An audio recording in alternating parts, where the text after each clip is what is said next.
பிரதமருடைய road show இன்னும் சற்று நேரத்தில் தொடங்கப்பட இருக்கிறது. 6:30 மணியிலிருந்து 7:30 மணி வரை கிட்டத்தட்ட 1 மணி நேரம் சென்னையினுடைய மிக முக்கிய அடர்த்தியான அடையாளமாக பார்க்கப்படக்கூடிய டி நகரனுடைய பனகல் பூங்காவிலிருந்து இந்த ரோட் ஷோ தொடங்குகிறது. 3 தொகுதிகளையும் குறிவைத்து மத்தியமாக இருக்கக்கூடிய இந்த பகுதியில் ரோட் ஷோ நிகழ்வை திட்டமிட்டிருக்கிறார்கள்.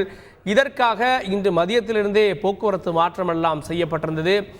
இன்னும் சொல்லணும் அப்படின்னா தேனாம்பேட்டை சிக்னல்லிருந்து நேரடியாக சென்றால் பனகல் பூங்கா, தேனாம்பேட்டை சிக்னல்லிருந்து அந்த பகுதி முழுவதுமே அந்த முக்கிய சாலையும் கூட இன்று மதியத்திலிருந்தே பிற நபர்களுக்கான அனுமதி மறுக்கப்பட்டது.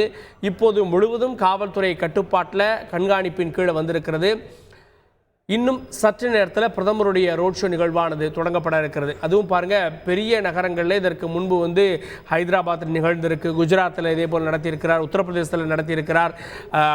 இந்த மாதிரியான ரோட் ஷோக்கள் வட இந்தியாவில் அடிக்கடி நிகழ்த்தக்கூடியது. இன்னும் சொல்லணும்னா பாஜகவுக்கு செல்வாக்கு இருக்கக்கூடிய இடங்களில் அடிக்கடி நிகழ்வது சகஜமான நிகழ்வாக இருக்கிறது. ஆனால் தென்னிந்தியாவை பொறுத்தவரையில் குறிப்பாக தமிழ்நாட்டில் கோவையில் தான் முதல் முறை அப்படின்னு நம்ம பார்த்தோம். அதன் பிறகு ஜேபி நட்டா வந்தார் அப்படின்றதெல்லாம் பார்த்தோம். இப்போது பிரதமர் மோடி சென்னையில் ரோட் ஷோவை திட்டமிட்டிருக்கிறாங்க. ஏற்கனவே அவங்களுடைய இந்த பிரச்சாரப்படி வேட்பாளர்கள் செல்லுவது ஒரு வகையிலான பிரச்சாரம். இன்னொன்று பிரதமர் கூட்டணி கட்சியினர் இவங்கெல்லாம் வச்சு மேடைகளில் பேசுவது அப்படின்றது ஒரு வகை பிரச்சாரம். ரோட் ஷோக்கள் மூலமாகவும் மக்களை கவர்வது அப்படின்னு பிரச்சாரத்தினுடைய பல யுக்திகளில் ஒன்றாக இந்த ரோட் ஷோ பார்க்கப்படுகிறது. பிரதமருடைய வாகனமானது விமான நிலையத்திலிருந்து கிளம்பி ஜிஎஸ்டி சாலை நோக்கி சென்று கொண்டிருக்கிறது.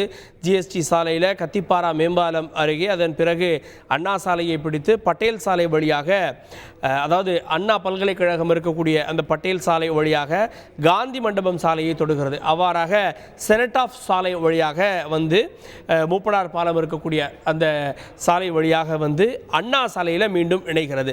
ஸோ அண்ணா சாலையிலிருந்து நேரடியாக வராமல் அண்ணா சாலையிலிருந்து பட்டேல் சாலை, காந்தி மண்டபம் சாலை, செனட் ஆஃப் சாலை, மீண்டும் அண்ணா சாலை வழியாக விஜயராகவா சாலை, அதாவது அண்ணா அறிவாலயம் எதிர்புறத்தில் இருக்கக்கூடிய சாலை, அந்த சாலைக்கு உள்ளே சென்று ஜிஎன் செட்டி சாலையை இது பிரதமருடைய வாகனம் தொடுகிறது. அங்கு ஒரு 10 நிமிட ஓய்வுக்கு பிறகாக இந்த நிகழ்வை பிரதமர் தொடங்க இருக்கிறார். இங்கே பனகல் பூங்காலிருந்து தொடங்கப்படக்கூடிய இந்த பிரதமருடைய ரோட் ஷோவானது நேரடியாக தேனாம்பேட்டையை நோக்கி செல்ல இருக்கிறது.